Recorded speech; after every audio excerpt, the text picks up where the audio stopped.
C'est le statu quo au Libéria. La suspension par la Cour suprême du second tour plonge le pays dans l'inconnu.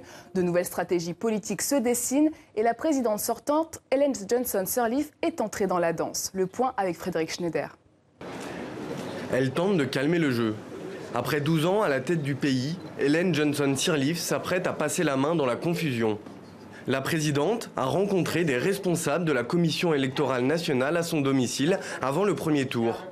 Une rencontre vivement critiquée. Ce mardi, elle sort de son silence et se défend. À présent, notre démocratie est attaquée. La réputation de notre pays est attaquée. Notre économie est sous pression. Nous, responsables politiques, devons faire mieux que ça. Son vice-président, Joseph Boakai, arrivé deuxième au premier tour de l'élection présidentielle, et Charles Bramskin, troisième, accuse Sirleaf d'interférer dans le processus électoral. À 78 ans, la première présidente du Libéria et d'Afrique s'enorgueillit d'avoir sorti le pays de la guerre civile. Elle ne veut pas ternir ce bilan à l'heure de sa succession. De son côté, George Weah, favori du scrutin, candidat du Congrès pour le changement démocratique, joue la carte de l'apaisement.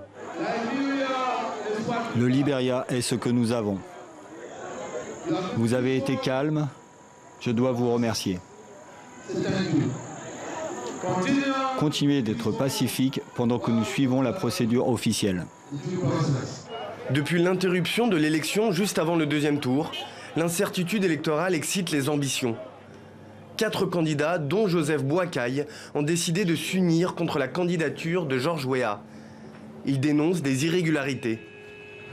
Les Libériens, suspendus au processus électoral, sont dans l'attente de la première alternance démocratique à la tête du Libéria depuis près de 30 ans.